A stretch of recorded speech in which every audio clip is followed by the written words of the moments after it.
Bismillahirrahmanirrahim. Innal hamdalillah nahmaduhu wa nasta'inuhu wa nastaghfiruh wa na'udzu billahi min shururi anfusina wa min sayyiati a'malina. Man yahdihillahu fala mudhillalah wa man yudlilhu fala hadiyalah. Wa asyhadu an la ilaha illallah wahdahu la syarikalah wa asyhadu anna Muhammadan 'abduhu wa rasuluh. Amma ba'd. Rabbi syrah li sadri wa yassir li amri wahlul 'uqdatam min lisani yafqahu qawli. Rabbi zidni ilma warzuqni fahma. Allahumma inna nas'aluka ilman nafi'a wa rizqan thayyiba wa amalan mutaqabbala. Assalamualaikum warahmatullahi wabarakatuh. Apa khabar semuanya pada hari ini? Saya harap semua muslimah dalam keadaan yang sihat walafiat, dalam keadaan yang ceria, dalam keadaan yang juga bersedia untuk menyambung pengajian kita pada hari ini. Ada yang pergi solat Jumaat tadi? Tak ada ke orang perempuan kita kan? Kita ni tak perlulah nak sibuk-sibuk ya. Okey? Itu urusan orang lelaki. So kita ni doalah banyak-banyak. Mudah-mudahan Allah Subhanahu Wa Taala memudahkan lagi urusan-urusan kita. Lebih-lebih lagi yang berkaitan dengan masjid kita di Singapura. Okey, baik muslimah. Macam mana hari ini kita nak sambung pengajian kita? Berkenaan dengan masih lagi kita dalam bab yang pertama.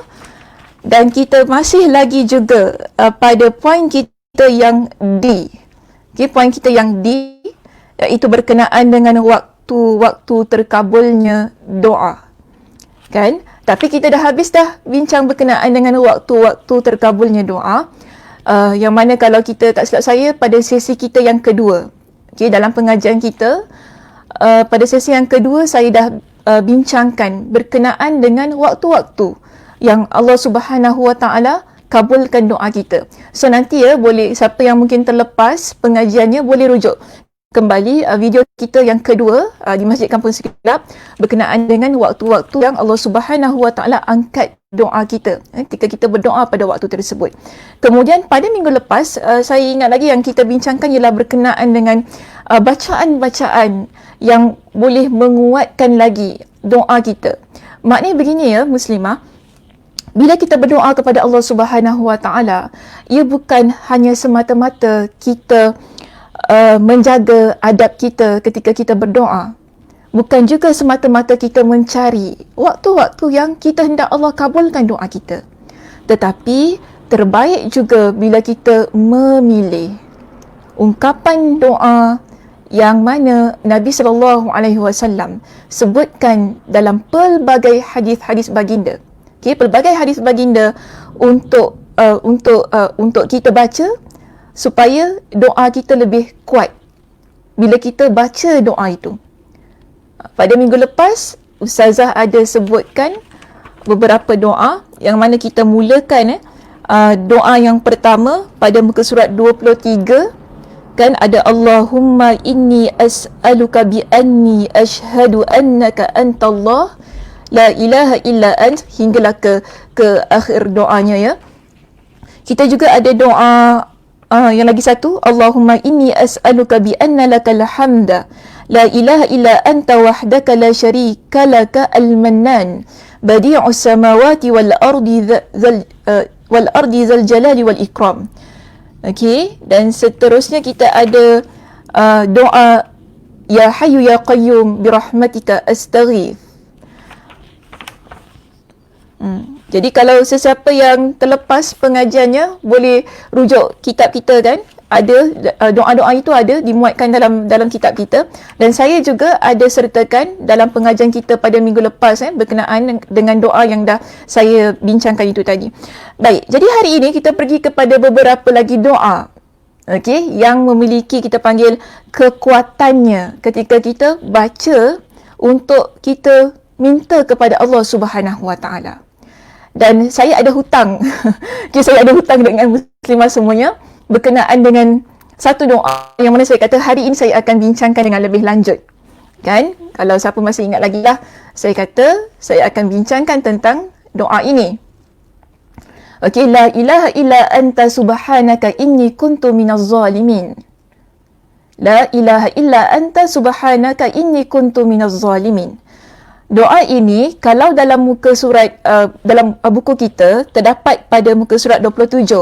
Tapi saya tidak pasti adakah di sana semuanya muka suratnya sama, halaman kitabnya sama dengan saya. Tetapi kalau sama dan kitabnya, halaman muka suratnya dengan saya, boleh rujuk pada muka surat 27. Jadi perbincangan kita pada hari ini, kita akan mulakan daripada muka surat 27. Iaitu bermula dengan doa La ilaha illa anta subhanaka inni kuntu minaz zalimin. Okey? La ilaha illa anta subhanaka inni kuntu minaz zalimin. Doa ini adalah doa yang dibaca oleh Nabi Yunus alaihi salam. Cerita yang terperinci, muslimah, boleh kita rujuk dalam surah Al-Anbiya pada ayat yang ke-87 hingga 88. Okey, dalam ayat yang ke-87 hingga 88 dalam surah Al-Anbiya ada merekodkan doa ini, yang mana Allah Subhanahu wa taala berfirman di dalam ayat tersebut, wa dhannuni idh dhahaba mughadiban fazanna an lan naqdira alayhi fanada fi zulumat an la ilaha illa anta subhanaka inni kuntu minaz zalimin. Itu pada ayat yang ke-87. Okey, pada ayat yang ke-87 tersebut Allah Subhanahu wa taala menceritakan kepada kita. Okey, apa kata Allah dalam ayat ini? Dan ingatlah kisah Zunnun. Allah gelarkan Nabi Yunus sebagai Zunnun. Apakah yang dimaksudkan dengan Zunnun? Zunnun ni ialah satu gelaran yang Allah berikan kepada Nabi Yunus kerana dia ditelan oleh seekor ikan yang besar. Kalau menurut kepada para ulama di sini, maksud Zunnun ialah nun tu ialah seekor ikan. Kalau dalam bahasa Melayu kita panggil sebagai ikan paus. Ikan yang besar. Jadi Allah gelarkan Nabi Yunus di dalam Al-Quran ini dengan gelaran Zunnun, iaitu Nabi Yunus alaihi salam, yang mana ketika dia pergi dalam keadaan yang marah, lalu dia menyangka bahawa kami tidak akan mempersempitkannya, iaitu menyulitkannya, maka dia menyeru dalam keadaan yang sangat gelap bahawa tidak ada Tuhan yang berhak diibadahi selain Engkau, iaitu doa kita tadi, La ilaha illa anta subhanaka inni kuntu minaz zalimin. Jadi begini ya muslimah, Nabi Yunus alaihi salam, Nabi Yunus alaihi salam atau nama baginda yang lengkap ialah disebut sebagai Yunus bin Matta. Beliau diutuskan pada penduduk yang dipanggil sebagai penduduk Nainawa, yang terdapat di wilayah Iraq.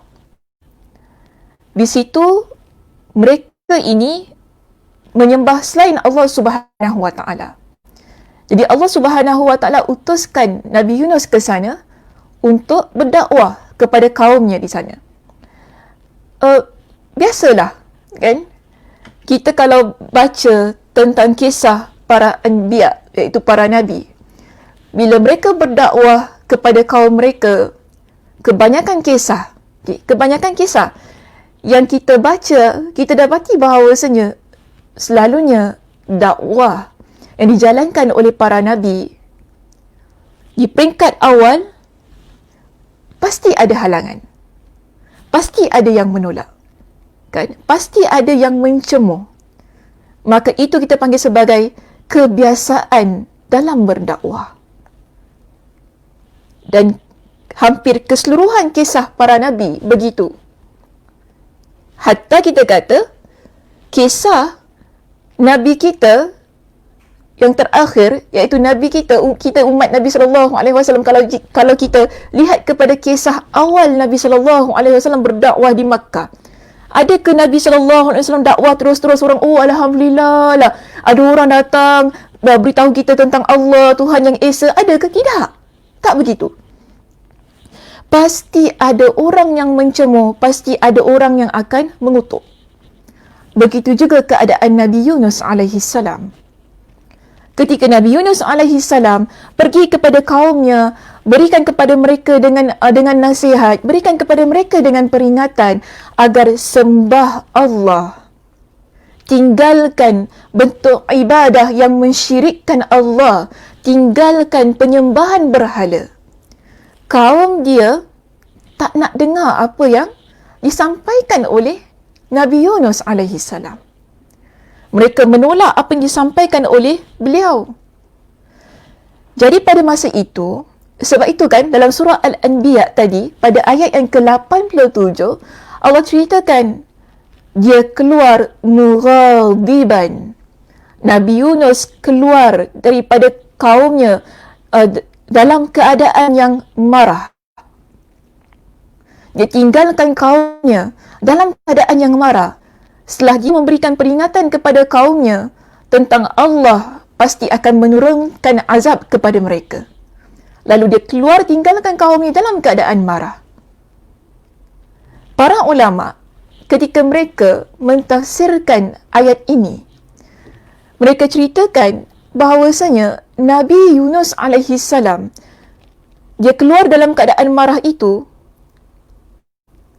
yang mana kemudian Allah katakan fazanna allan naqdira alaihi fanada, yang mana dia tak sangka keadaan dia keluar dengan meninggalkan kaumnya itu dalam keadaan marah adalah satu perbuatan yang Allah tak izinkan.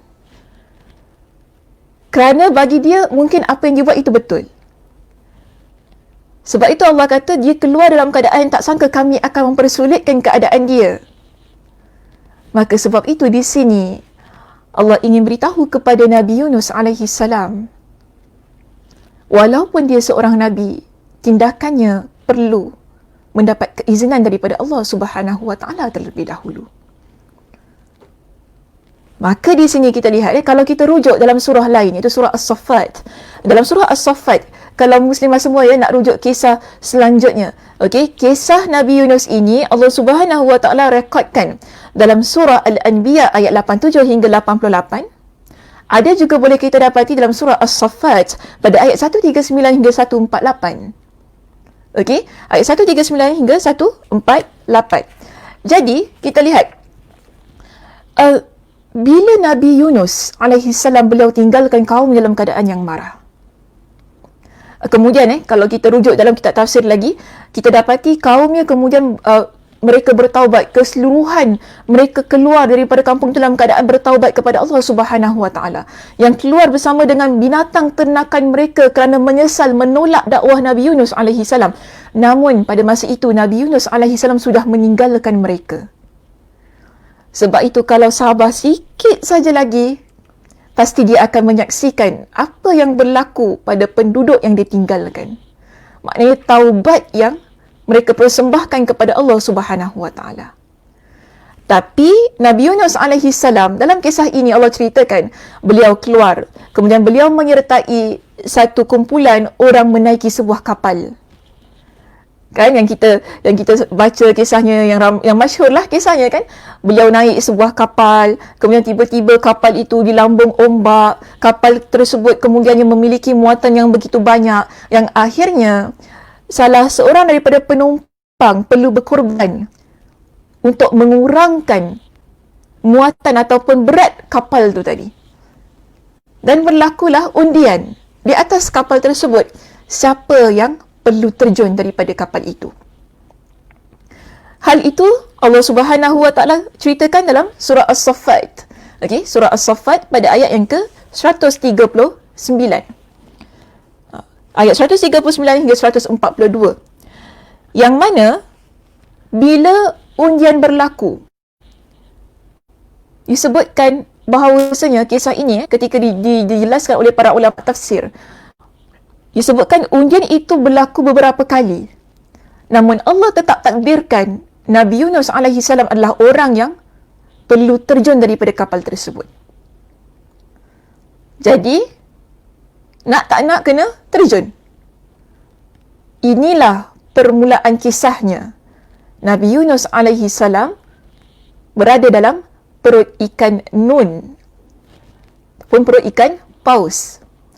Yang mana setelah dia tenggelam, setelah dia terjun daripada kapal itu menuju ke dasar lautan, masuk ke dalam dasar lautan itu, Allah ilhamkan kepada seekor ikan paus yang besar supaya menelan Nabi Yunus alaihi salam.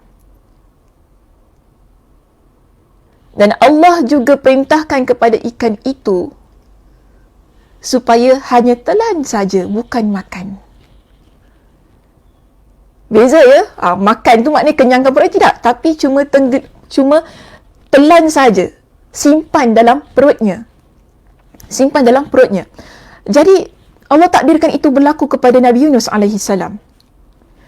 Dan dikisahkan dalam kitab tafsir bahawasanya ketika Nabi Yunus AS, beliau masuk ke dalam perut ikan itu, beliau ingatkan beliau ni dah mati. Kerana berada dalam keadaan yang begitu gelap, tak nampak apa-apa, kan? Dan lalu dia tersedar. Dan dia tersedar pada masa itu, dikisahkan bahawasanya beliau mendengar ada bunyi tasbih di dalam lautan. Dan pada masa itu, Nabi Yunus AS sedar tentang perbuatannya yang meninggalkan kaumnya. Lalu beliau bangkit, sujud kepada Allah Subhanahu Wa Taala dalam perut ikan itu. Disebutkan bahawa dalam kegelapan, dalam kegelapan, fanada fi zulumat, fanada fi zulumat, lalu dia berdoa dalam kegelapan, dalam keadaan yang sangat gelap. Kenapa disebut sebagai zulumat? Zulumat maksudnya banyak ya muslimah. Okey. Pertama, kerana beliau berada dalam kegelapan perut ikan. Kedua disebut kerana beliau berada dalam kegelapan lautan. Ketiga, beliau berada dalam kegelapan malam. Kegelapan demi kegelapan. Maknanya gelap sangat keadaan itu. Jadi dalam keadaan yang gelap tersebut, Nabi Yunus AS pun berdoa kepada Allah dengan doa kita ini, yang kita pelajari pada hari ini.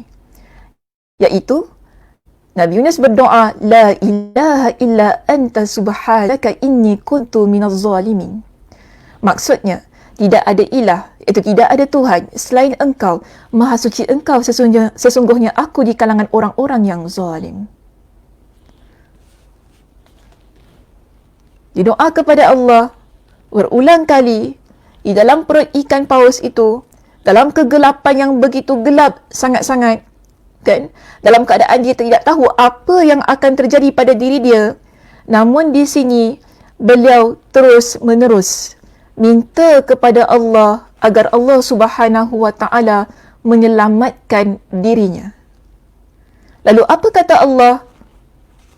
Allah Subhanahu Wa Taala berfirman pada ayat yang berikutnya dalam surah Al-Anbiya.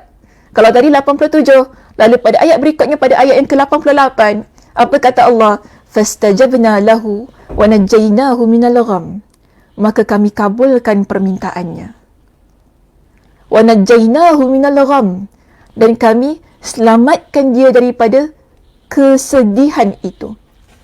Al-gham ni, okey, Al-gham ni ialah menyelamatkannya daripada kedukaan, kesedihan. Sedih, maknanya dalam keadaan dia berdoa kepada Allah dalam keadaan yang penuh harap, penuh menyesal, penuh takut kepada Allah itu, dan bagi saya pasti dalam keadaan yang penuh linangan air mata, memohon kepada Allah Subhanahu Wa Taala agar selamatkan dia. Yang mana dia sendiri tak pasti apakah yang akan berlaku kepada dia. Dan di sini Nabi Yunus AS tidak berputus asa dalam keadaan sujudnya kepada Allah Subhanahu Wa Taala, berdoa kepada Allah. Maka Allah Subhanahu Wa Taala menyelamatkan dia daripada kedukaan yang sedang menyelubungi dirinya. Sebab itu Allah kata apa? Fastajabna lahu. Kami kabulkan permintaannya. Wa najjaynahu minal gham. Wa kadzalika nunjil mu'minin. Dan begitulah kami selamatkan orang-orang yang beriman. Hujung sekali ayat itu penting sekali muslimah. Dan begitulah kami selamatkan orang-orang yang beriman. Dalam ayat ini, dalam kisah ini, Allah Subhanahu Wa Taala ingin memberitahukan kepada kita, sebagai seorang yang beriman, ketika hati kita berada dalam keadaan yang duka, hati kita ni berada dalam keadaan yang susah sangat-sangat, susah hati, tak nampak jalan keluar, apakah yang dilakukan oleh orang yang beriman? Sujud doa kepada Allah. Itu merupakan jalan keluar yang terbaik bagi dia. Sebab itu Allah tekankan dalam ayat ini, begitulah kami selamatkan orang-orang yang beriman. Dan kita adalah orang yang beriman, muslimah. Sebagai seorang yang beriman, Allah tunjukkan kepada kita dalam surah Al-Anbiya pada ayat yang ke-87 hingga 88 daripada diri seorang Nabi yang namanya ialah Nabi Yunus alaihi salam. Kita lihat bagaimana dia berada dalam keadaan yang kesusahan. Adakah dia berputus asa di dalam perut ikan paus itu? Mungkin kalau kita dah berada kat situ, dah tak tahu dah kita kat mana, hidup ke mati ke apa. Kita tak tahu apa akan jadi pada diri kita. Mungkin kita duduk menangis, melalak, ya Allah apa nak jadi. Namun kita lihat bagaimana ketabahan jiwa orang yang beriman. Ketabahan jiwa orang yang beriman, dia tahu ada kesilapan yang telah dia lakukan. Mungkin sebab itu Allah Subhanahu Wa Taala ingin mendidik dirinya supaya kembali muhasabah, kembali dekat kepada Allah, kembalilah dia berdoa kepada Allah, minta kepada Allah. Begitu juga dengan diri kita, muslimah. Bila Allah Subhanahu Wa Taala letakkan dalam hati kita ini dengan kesedihan, yang mana kita rasa sakit sangat hati kita ini, muslimah, muhasabah kembali kepada Allah. Mungkin ada perbuatan-perbuatan kita yang silap.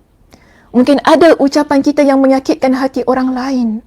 Mungkin ada tindakan kita yang menyakitkan hati orang lain juga. Yang menyebabkan Allah Subhanahu Wa Taala ingin beri peringatan kepada kita. Sebab itu angkat tangan kita, doa kepada Allah. Dengan doa ini, doa yang mana kita mengaku bahawasanya Allah Subhanahu Wa Taala itu adalah Tuhan. Yang mana hanya Allah Subhanahu Wa Taala kita sembah.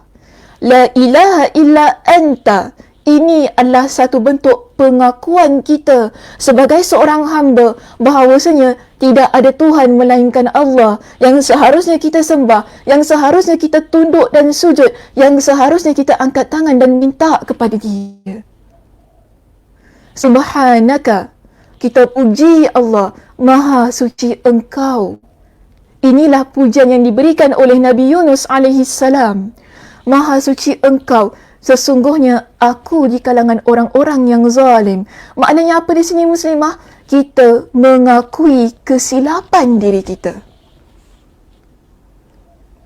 Kita mengakui kesilapan diri kita. Bila kita kata, inni kuntu minaz zalimin, ya Allah, sesungguhnya aku di kalangan orang-orang yang zalim, bermakna kita tahu, sebagai seorang hamba, kita tak perfect. Kita tak sempurna. Kita pasti ada melakukan kesilapan. Maka sebab itu kita minta kepada Allah, dalam keadaan diri kita yang menzalimi diri kita sendiri ini, seorang hamba yang tak sempurna, yang sentiasa melakukan kesilapan kepada diri kita sendiri. Maka kita minta kepada Allah agar Allah Subhanahu Wa Taala tunjukkan kepada kita jalan keluar. Tenangkan hati kita, berikan kekuatan bagi diri kita. Setiap hari, muslimah, kita kadang-kadang ada kesedihan dalam diri kita yang tak terbendung. Yang mana kadang-kadang kita fikir, ya Allah, kenapa aku tak dapat ini, ya Allah? Ya Allah, kenapa Engkau tak bagi aku ini, ya Allah? Ya Allah, kenapa aku tak dapat macam orang lain ada, ya Allah? Kadang-kadang kita pertikaikan semua itu, muslimah. Tapi sebelum kita pertikaikan semua itu, sebelum kita fikir nikmat-nikmat yang Allah tak berikan kepada kita, yang mana kita nak sangat nikmat itu ada pada diri kita, yang mungkin kita harapkan dah 20 tahun dah 30 tahun dah 40 tahun dah, tak kunjung tiba nikmat yang nak kita tu tadi, yang kita nak sangat Allah berikan kepada kita, yang kita rasa kalau kita terkenangkan kita sedih, yang kita rasa kalau kita ingat kembali, ya Allah, kenapa aku tak dapat macam tu? Kenapa kan aku hidup macam ini, aku ikut macam ni? Kita rasa begitu. Ucapkan doa ini, muslimah. Ucapkan doa ini sebab kita faham yang mentakdirkan sesuatu, yang menetapkan sesuatu ini, yang mengabulkan permintaan kita, memberikan penawar kepada hati kita. Bukan kita. Bukan orang di sekitar kita. Tetapi Allah yang maha berkuasa.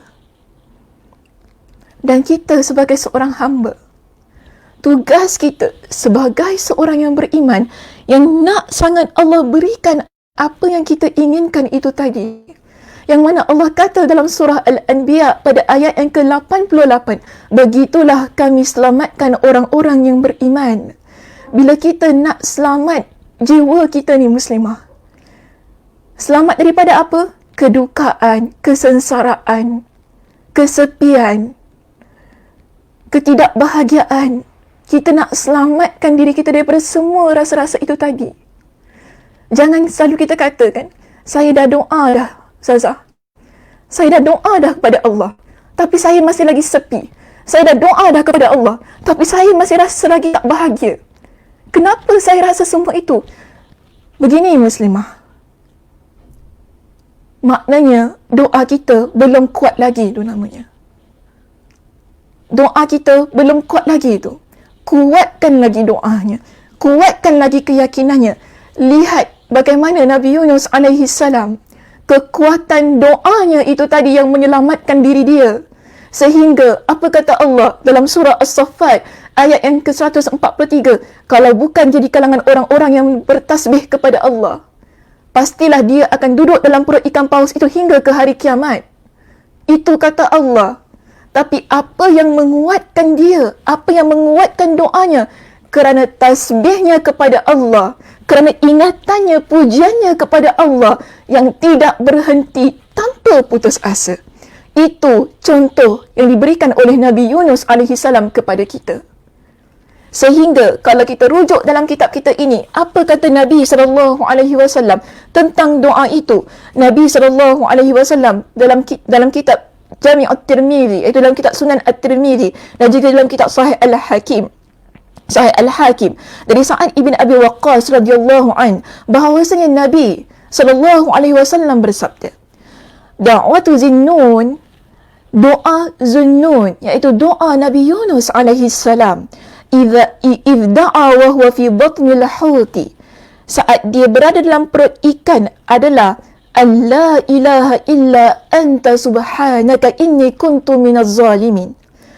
Innahu lam yada'u biha muslimun fi syai'in qattu illa istajaba Allahu lah. Nabi kata kepada kita muslimah, sungguh tidaklah seorang muslim berdoa dengannya. Kita seorang muslim ni, kita doa dengan doa yang didoakan ataupun doa yang dipanjatkan oleh Nabi Yunus alaihi salam itu tadi. Nabi SAW kata apa? Tidaklah mana-mana muslim yang mana mereka berdoa dengan doa itu dalam urusan apa pun, melainkan Allah akan mengabulkan doanya tersebut. Kita lihat tadi muslimah, dalam kisah itu, betapa kuatnya doa Nabi Yunus alaihi salam, sehingga Allah Subhanahu wa taala mengabulkan permintaannya, lalu Allah Subhanahu wa taala selamatkan dia daripada kedukaannya. Di sini ayat Al-Quran itu, kisah tersebut dikuatkan lagi dengan sabda Nabi SAW sebagai satu contoh kepada kita. Dalam kisah ini ataupun dalam doa ini ada kekuatannya yang tersendiri yang tak dapat kita sangkal.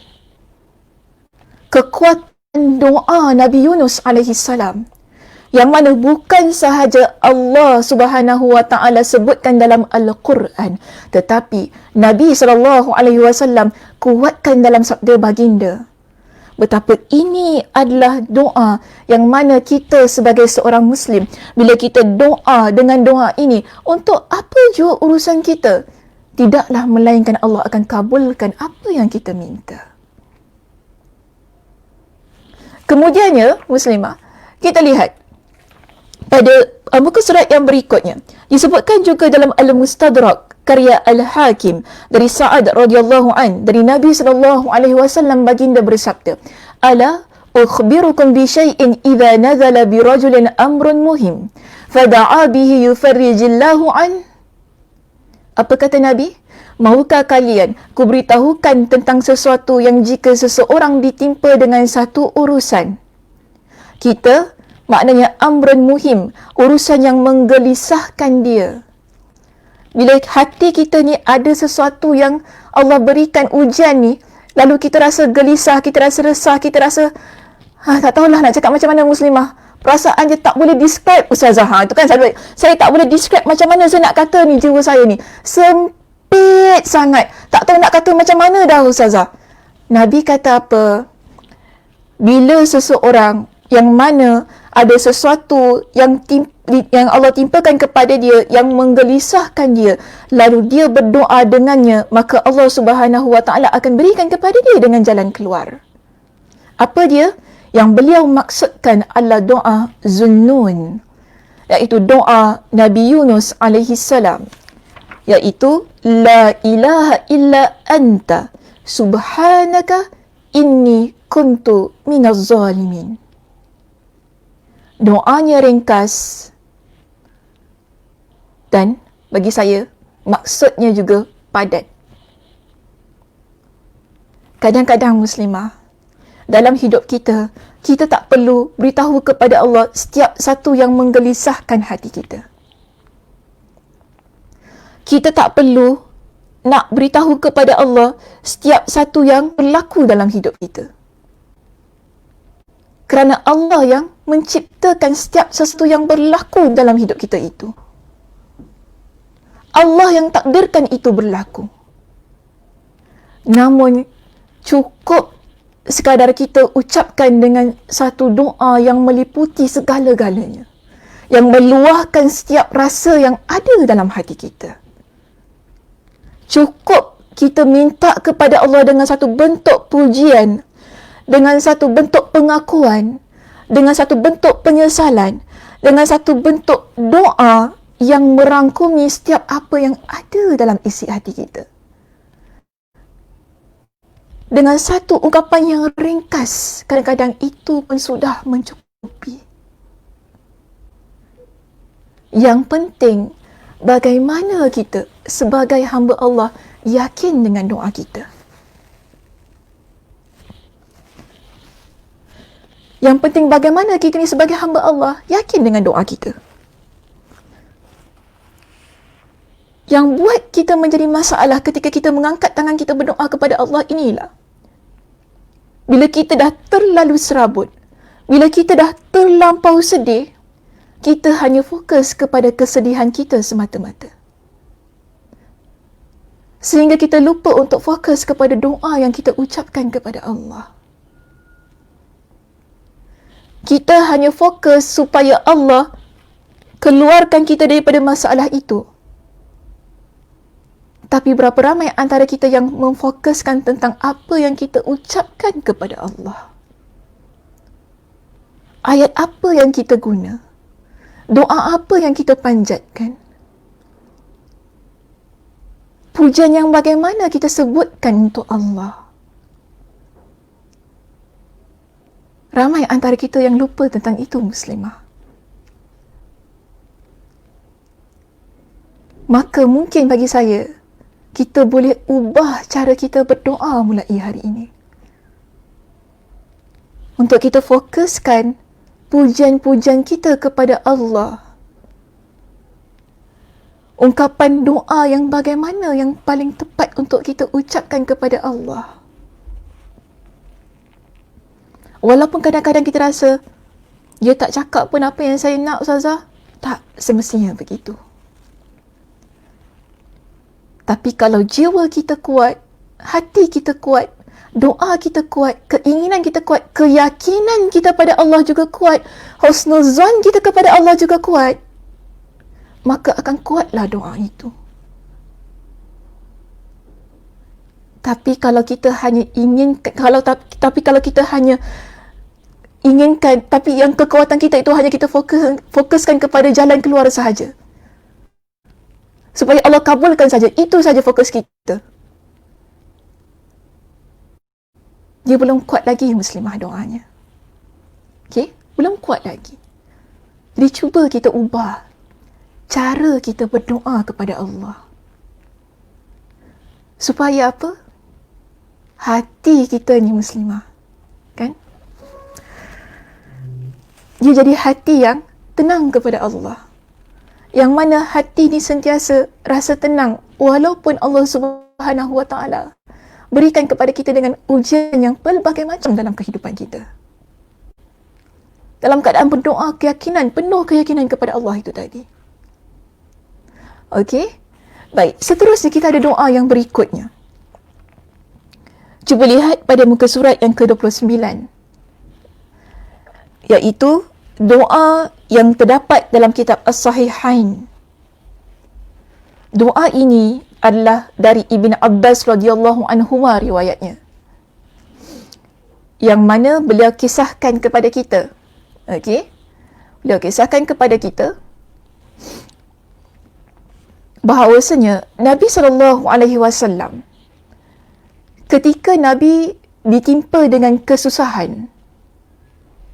Okey, ketika Nabi SAW ditimpa dengan kesusahan, Nabi SAW berdoa. Doa ini ada dalam kitab kita ya, muslimah. Okey. Nabi SAW berdoa, La ilaha illallahul alimul halim. La ilaha illallahu rabbul arshil azim. La ilaha illallahu rabbus samawati wa rabbul ardi wa rabbul ardi rabbul arshil karim. Maksudnya, tidak ada Tuhan melainkan Allah yang maha agung lagi maha penyantun. Tidak ada Tuhan melainkan Allah, Tuhan pemilik arasy yang agung.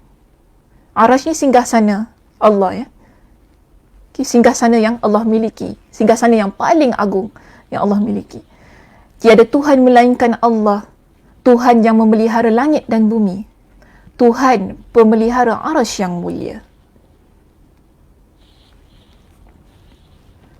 Ini adalah doa yang Nabi SAW baca ketika baginda dalam keadaan yang susah. Maknanya kita bukan hanya ada satu doa saja. Saya kan muslimah, bila saya lihat agama kita ni Masya Allah tabarakallah. Masya Allah tabarakallah. Mengajarkan kepada kita dengan doa-doa yang begini, betapa jelas sekali kepada kita.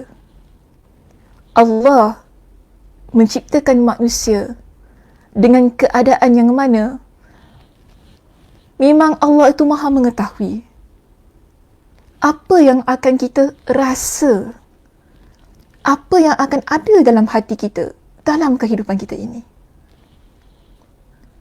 Maka sebab itu juga dalam agama kita ini tidak pernah mengenepikan panduan, guidelines kepada kita.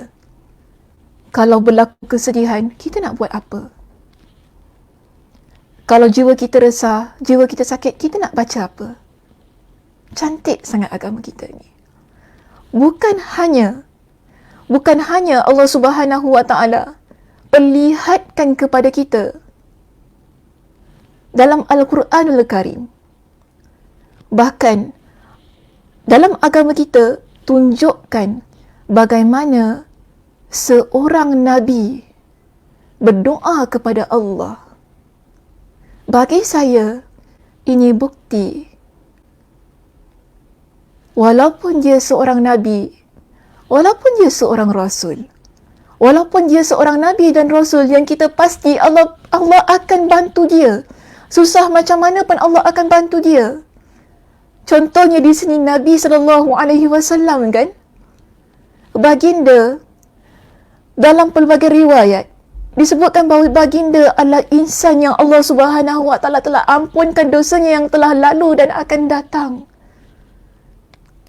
Baginda adalah Khalilullah, kekasih Allah. Takkan Allah nak biarkan dia dalam keadaan yang susah? Kita mesti akan fikir sedemikian. Tetapi lihat betapa seorang Nabi, seorang Rasul rendah dirinya di hadapan Allah. menunjukkan sikap sebagai seorang hamba, mengaku diri sebagai seorang hamba. Masih lagi Nabi SAW memberikan contoh kepada kita. Susah macam mana pun Nabi. Ada ke Nabi kata, tak apalah, sekejap lagi Allah tolong aku. Tak payah susah-susah nak doa. Tak. Nabi tak pernah tunjukkan dengan contoh yang begitu kepada kita muslimah. Nabi susah, Nabi dalam keadaan gelisah, Nabi ada kesulitan, tetap Nabi angkat tangan, doa kepada Allah, minta kepada Allah. Kerana itu layaknya diri kita sebagai seorang hamba. Minta kepada Tuhan yang menciptakan kita. Jelas di sini. Ibn Abbas radhiyallahu anhuma, dia ceritakan kepada kita, tatkala Nabi SAW mengalami perkara yang menyukarkan, perkara yang susah, Nabi baca doa. Nabi doa kepada Allah. Apa doanya? Antaranya, sebab doa dalam kesusahan yang Nabi ajarkan kepada kita ada banyak muslimah. Saya tak kata 1, 2, 3, bahkan lebih daripada 3.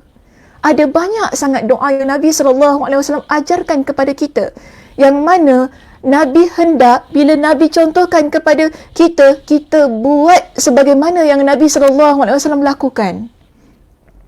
Dan antaranya Nabi baca doa ini.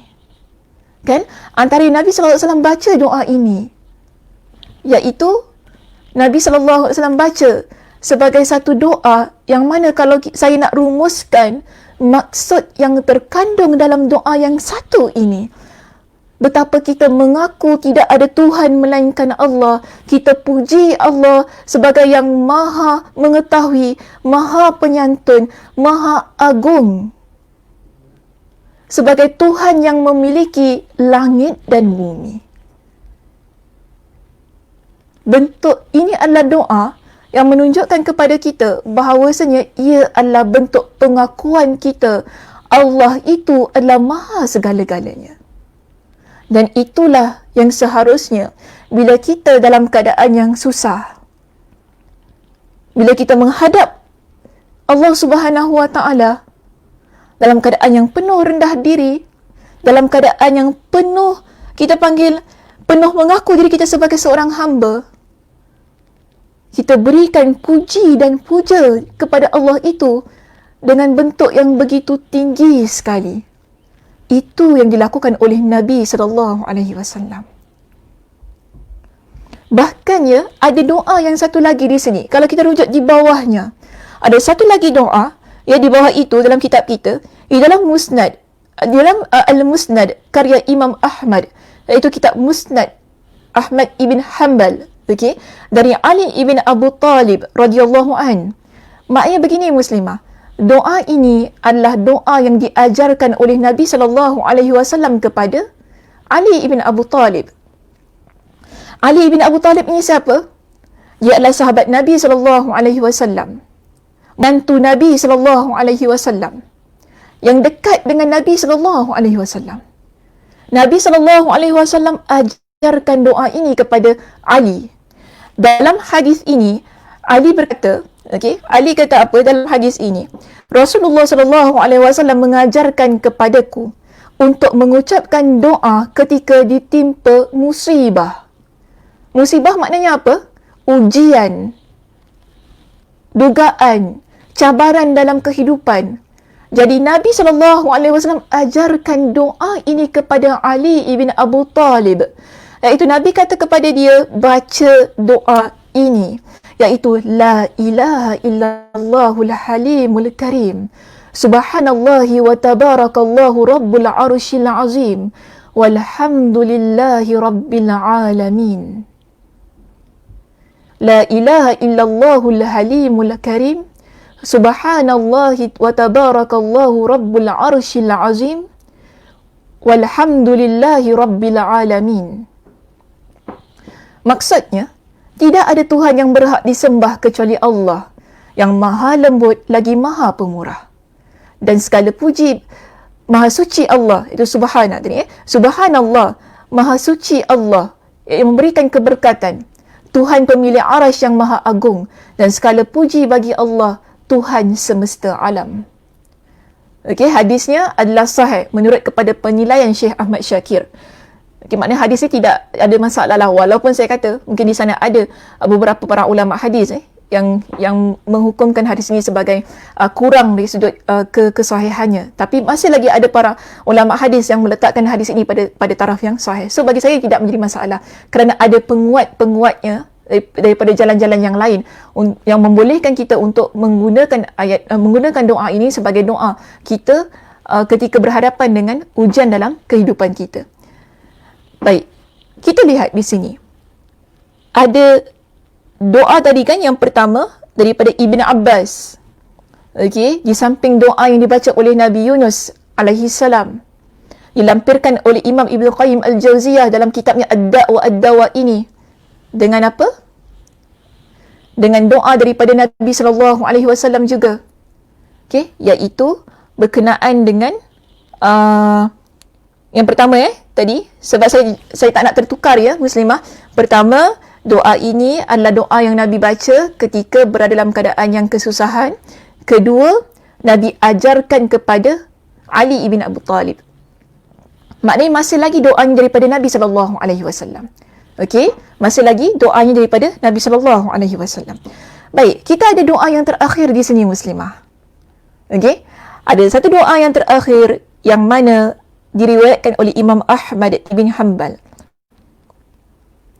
Okay, masih lagi dalam riwayat yang sama sebagaimana doa kita yang ketiga tadi, la ilaha illallahul halimul karim subhanallahi wa tabarakallahu rabbul arsyil azim walhamdulillahi rabbil alamin. Okey, itu riwayat Imam Ahmad. Sekarang yang akan kita baca pun juga daripada riwayat Imam Ahmad ibn Hanbal.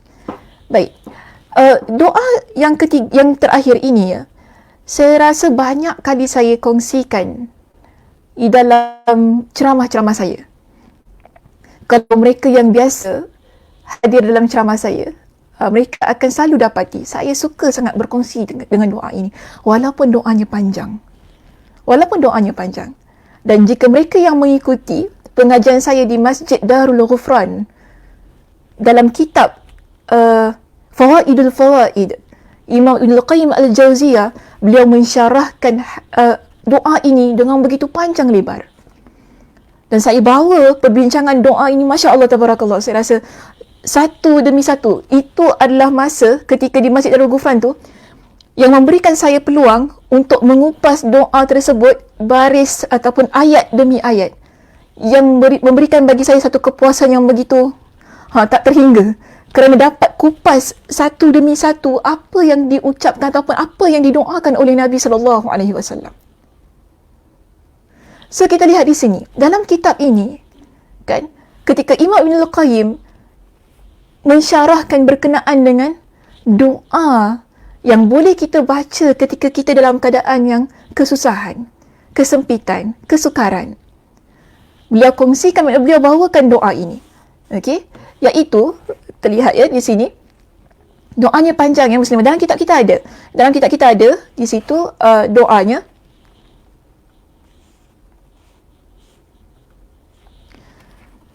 Yang mana hadis ini Nabi SAW bersabda, "Ma asaba ahadan qattu hammun wala huznun." Tidaklah seseorang ditimpa oleh kegundahan atau kesedihan. Okey, lalu dia mengucapkan, maknanya dia berdoa. Apa doanya? Sebagaimana yang saya tampilkan dalam slide kita di sini dan juga ada dalam buku kita. Okey, kalau dalam buku saya pada muka surat 29. Okay, dalam buku saya muka surat 29. Saya tak pasti kalau di sana muka surat berapa. Jika sekiranya kalau ada cetakan yang lain, mungkin boleh letak di bahagian komen. Mungkin boleh bantu muslimah-muslimah yang lain yang mungkin cetakannya berbeza kan. So mereka boleh ikuti bacaan doanya dalam kitab mereka. Sebab takut tak jumpa. Kadang-kadang biasalah muslimah-muslimah ni dia kancong sikit kan. Mana saya baca ni kan. Okay. So cuba, mungkin boleh bantu kalau ada yang siapa muka suratnya berbeza dengan muka surat saya, mungkin boleh letak di bahagian komen muka surat berapa. Kalau muka surat saya 29. Okey, kita mula daripada muka surat 29 doanya. Yang mana Nabi kata, Ma asaba ahadan qattu hammun wala huznun. Tidaklah seseorang ditimpa oleh kegundahan atau kesedihan lalu dia berdoa. Apa doanya? Allahumma inni abduka bnu abdika bnu amatika. Nasiyati biyadika. Maudin fiyya hukmuka. Adlun fiyya qada'uka. As'aluka bikul ismin huwa lak. Sammaita bihi nafsak. Au anzaltahu fi kitabika. Au anzaltahu fi kitabik.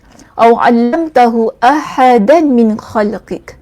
Au ista'tharta bihi fi 'ilmil ghaibi 'indaka.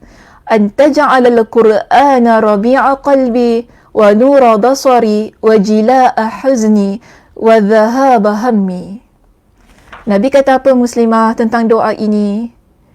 Ada seseorang, kan, Nabi kata tidaklah seseorang yang mana dia ditimpa dengan satu perkara yang buat dia rasa sedih, yang buat dia rasa gundah gulana, yang buat dia rasa derita, lalu dia menggunakan doa ini sebagai doanya untuk dia panjatkan kepada Allah Subhanahu wa ta'ala. Tidaklah melainkan Allah Azza wa Jal akan menghilangkan kegundahan dan kesedihannya, kemudian menggantikannya dengan kegembiraan. Allah akan gantikan kepada kita dengan kegembiraan bila kita berdoa dengan doa ini. Bila kita doa dengan doa ini, Allah akan gantikan kepada kita dengan kegembiraan. Ini kata Nabi, bukan kata saya muslimah. Nabi pesan kepada kita, sedih macam mana kita ni kan, susah macam mana kita ni kan, jangan lupa untuk doa kepada Allah. Angkat tangan doa kepada Allah. Dalam doa ini jelas sekali permintaan-permintaan kita kepada Allah supaya jadikan hati kita adalah hati yang tenang. Pengakuan yang penting di sini ya muslimah, pengakuan diri kita sebagai seorang hamba. Betapa kita letakkan diri kita pada satu tempat yang benar-benar hamba Allah. Sebab itu bila kita lihat kepada maksud doa ini, kan? Maksud doa ini, apa maksudnya? Kita minta kepada Allah. Apa kita kata kepada Allah? Allahumma inni abduka bnu abdika bnu amatika. Ya Allah, aku adalah hamba-Mu. Ini bentuk pengakuan muslimah. Kita mengaku diri kita hamba Allah. Ya Allah, aku adalah hamba-Mu, anak hamba lelaki dan hamba perempuan-Mu. Maknanya, kita kata kepada Allah, kita ni hamba Allah. Ayah kita juga adalah hamba Allah. Ibu kita juga adalah hamba Allah. Atau lebih jelas lagi, zuriat keturunan kita semuanya hamba Allah. Kita ini lemah muslimah. Kita tak boleh buat apa-apa melainkan dengan keizinan Allah Subhanahu wa ta'ala. Dan kita kata apa kepada Allah? Nasiyati biyadik, maudin fiyya hukmuk. Diriku berada dalam genggaman-Mu. Maknanya kita, setiap urusan kita Allah yang settlekan, Allah yang uruskan diri kita ini. Jiwa kita berada dalam genggaman Allah juga. Hukum Allah itu berlaku pada diri kita. Kita kata keadilan Allah, iaitu setiap apa yang Allah putuskan, keadilan itu adalah milik Allah, bukan milik kita. Sebab itu bila kita sedih, kita minta kepada Allah, ia sudah berlaku kepada saya ya Allah. Maka tetapkan sesuatu yang adil, itu maknanya. Berikan satu bentuk yang adil untuk saya ya Allah. Mungkin ada orang yang menzalimi diri kita muslimah. Ada orang yang menzalimi diri kita. Ada orang buat sesuatu perkara yang kita rasa, kenapa ya Allah? Saya dah usaha untuk jadi seorang yang baik. Saya dah usaha untuk jadi orang yang betul-betul taat kepada Engkau. Tapi Kau takdirkan perkara itu berlaku ke atas saya. Tapi kita sebagai seorang yang beriman kepada Allah, kita sebagai seorang hamba Allah, kita yakin tentang keadilan Allah. Sebab itu kita doa di sini. Kita kata kepada Allah, keadilan keputusan-Mu berlaku terhadap diriku. Walaupun kadang-kadang kita rasa perit sangat-sangat. Walaupun kadang-kadang kita rasa, kenapa kan orang baik macam gini. Ada juga Allah nak uji. Ada juga perkara yang menyakitkan hati kita. Tapi yakin kepada Allah. Ini adalah yang adil untuk kita. Sebab itu kita kata begitu kepada Allah. Adlun fiyya qada'uk. Dan kita minta kepada Allah dalam doa ini. Allahumma bikulli ismin huwa lak. Aku memohon kepadamu dengan menyebut semua asma'-Mu yang engkau namakan dirimu dengannya, atau engkau turunkan dalam kitab-Mu, atau engkau mengajarkannya kepada seseorang di kalangan hamba-Mu, atau di kalangan makhluk-Mu, atau engkau memeliharanya di dalam ilmu ghaib di sisi-Mu. Terakhir sekali muslimah, apa yang kita minta kepada Allah dalam doa ini? Kita minta kepada Allah, Ya Allah, Kau jadikanlah Al-Quran Rabi'a qalbi. Kebahagiaan dalam hati aku. Maknanya, Nabi nak beritahu kepada kita, semakin kita sedih, semakin Al-Quran itu perlu kita buka, perlu kita baca, perlu kita fahami, perlu kita tadabbur isi kandungannya supaya jiwa kita lebih dekat dengan Allah muslimah. Kita kalau sedih, jangan dengar lagu. Kita kalau sedih, jiwa kita ni kalau sedang dalam keadaan kesusahan, jangan dengar lagu-lagu sedih. Buka Al-Quran, baca Al-Quran, minta kepada Allah, jadikan Al-Quran kebahagiaan hati aku. Jadikan Al-Quran nur sadri, cahaya hati aku. Jadikan Al-Quran jala'a huzni, yang melenyapkan kesedihan aku. Jadikan Al-Quran dhahaba hammi. Last kali kita minta kepada Allah, jadikan Al-Quran yang menghilangkan kegundahan yang ada dalam hati aku. Sebab itu Nabi kata, orang yang susah, orang yang dalam keadaan yang sedih, bila dia doa dengan doa ini, Allah akan gantikan kepada dia dengan kegembiraan. Tapi jangan hanya berdoa sahaja muslimah. Bagaimana Al-Quran kita? Adakah makin sedih, makin sibuk dengan kesedihan, makin jauh daripada Al-Quran? Bukan itu yang Nabi ajarkan. Daripada doa ini jelas, makin kita sedih, Al-Quran itu makin dekat dengan kita. Makin kita sedih, makin kita risau, makin hati kita sakit, makin hati kita ni gundah gulana, makin hati kita resah, Al-Quran itu makin dekat dengan hati kita. Makin dekat dengan hati kita. Jangan jauhkan dia daripada diri kita. Ambil Al-Quran, buka, baca. Kita akan tenang muslimah. Sebab saya pernah buat perkara itu. Dan masih lagi diamalkan hingga ke hari ini. Sedih sangat-sangat. Sedih sangat-sangat nak buat apa? Buka Al-Quran, baca. Baca tanpa henti, baca. Hati kita, Masya Allah.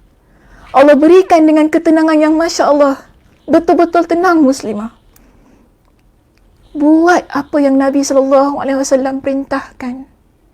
Amalkan. Sebab tidak ada satu pun yang Nabi SAW ajarkan kepada kita. Bila kita usaha untuk amalkan, ia menjadi sesuatu bentuk yang benar-benar menguntungkan diri kita. Sebab itu Nabi ajar kepada kita ni. Tapi kalau kita dah tahu sekarang ni kan, buat bodoh je, tak payah nak buat lah. Okeylah Al-Quran je lah. Nak buat macam mana? Tak nak baca Al-Quran, tak nak baca Al-Quran, tak nak buka Al-Quran. Tengok je Al-Quran tu. Dia tak jadi apa. Dia tak jadi apa muslimah. Dan dalam hadis ini, ada seseorang kan, yang mana dia dengar apa yang Nabi SAW sampaikan itu tadi. Lalu dia kata apa? Faqila, ya Rasulullah, ala nata'allamuha? Qala bala, yanbaghi liman sami'aha an yata'allamaha. Dia kata begini, wahai Rasulullah, bolehkah kami mempelajarinya? Baginda menjawab, ya, sudah seharusnya orang yang mendengar doa tersebut mempelajarinya. Okay, orang yang mendengar doa tersebut adalah orang yang mempelajarinya. Maknanya mengamalkannya, membacanya. Itu tugas kita. Kan? Itu tugas kita sebagai hamba Allah. Sebagai hamba Allah. Jadi sebab itu muslimah, kita ni kan, bila kita nak cari penawar kepada hati kita, jangan cari jauh-jauh. Dia ada di hadapan mata kita. Ada di hadapan mata kita. Al-Quranul Karim. Buka Al-Quran, baca Al-Quran. Kerana Al-Quran ini adalah kalamullah. Allah ceritakan kepada kita tentang syurga. Allah ceritakan kepada kita tentang orang yang sabar. Allah ceritakan kepada kita tentang orang yang dizalimi. Allah ceritakan kepada kita tentang orang-orang yang mana orang itu adalah orang yang saleh, itu para nabi. Allah ceritakan kepada kita bagaimana balasan ganjaran yang Allah berikan kepada orang-orang yang benar-benar yakin terhadap Allah. Sebab itu kalau kita betul-betul pegang Al-Quran ini,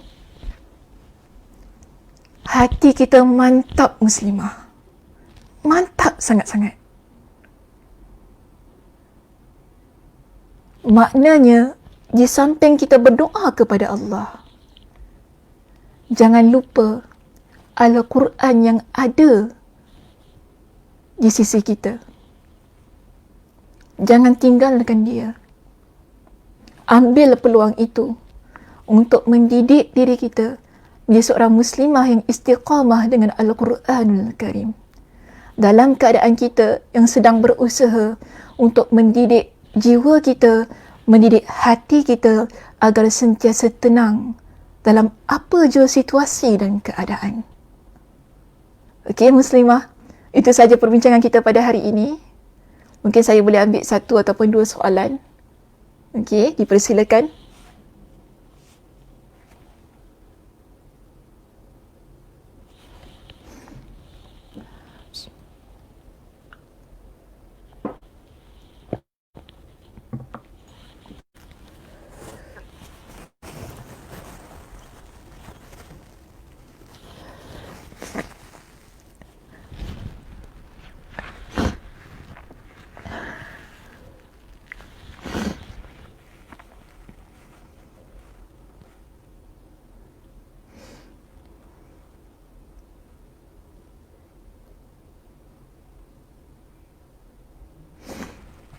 Okey, baik.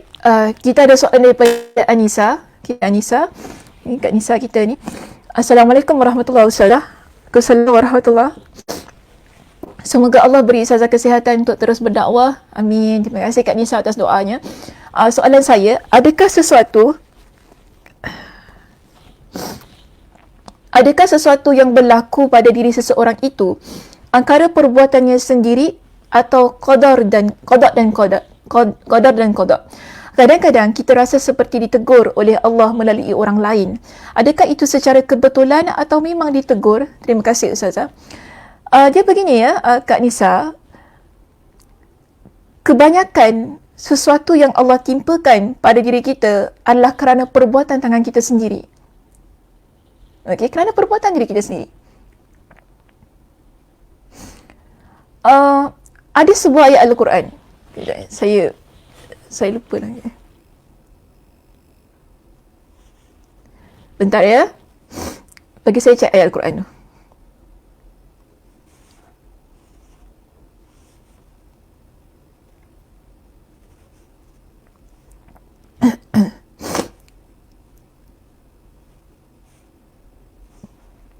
Dalam surah Asy-Syura, saya nak, ialah sebab nanti kalau kita sebut begitu saja kan, orang tak dapat nak cari di mana ayat Al-Qurannya.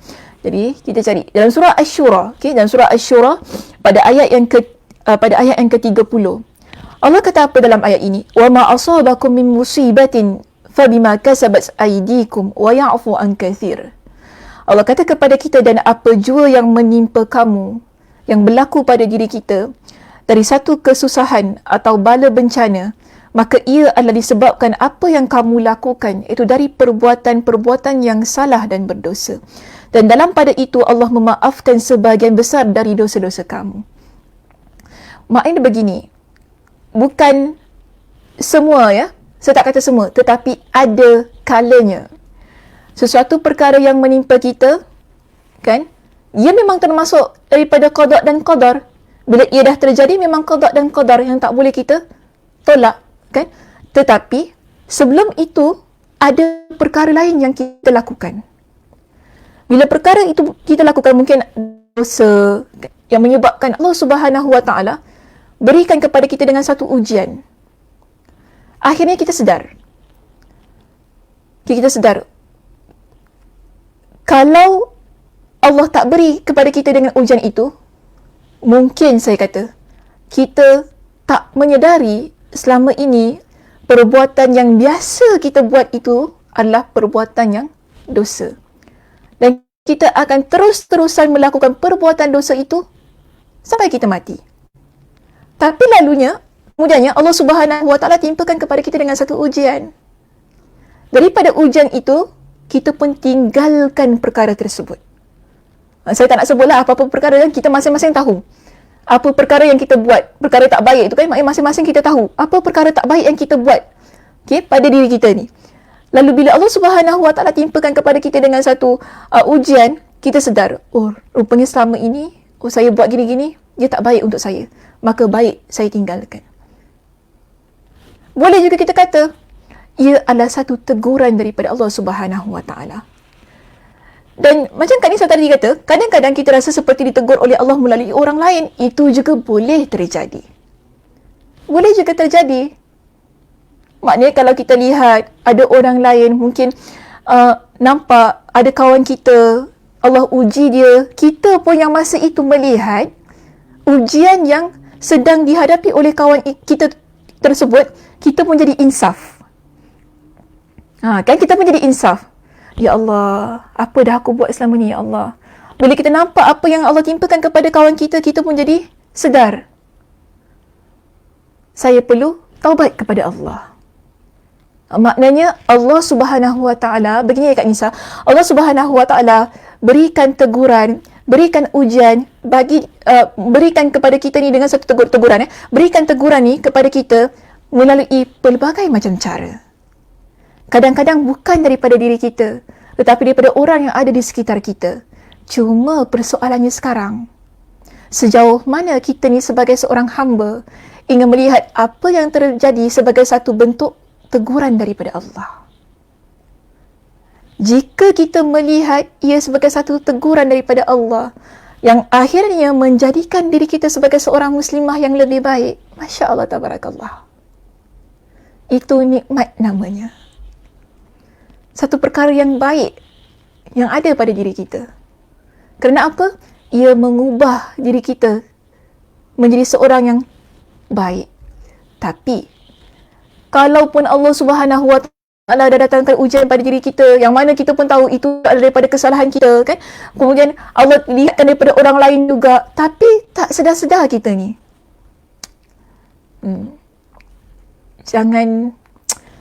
Jangan begitulah, sebab kita bimbang. Allah akan menelantarkan kita. Allah akan mengabaikan kita. Tentang penelantaran Allah abaikan hamba Allah tu, boleh rujuklah kepada perbincangan saya dalam kuliah penawar hati yang kedua. Minggu ni lah, baru hari Rabu ni saya bincangkan kenapa Allah Subhanahu Wa Taala mengabaikan seseorang hamba. Kenapa Allah Subhanahu Wa Taala azabkan seorang hamba. Ada poin-poin yang dah saya discuss dengan begitu terperinci dalam kuliah di Masjid Darul Ghufran. Itu boleh rujuk kepada perbincangan tersebut. Okey, itu saja. Boleh kalau ada lagi satu, kalau sekiranya kita ambil jika ada yang berkaitan.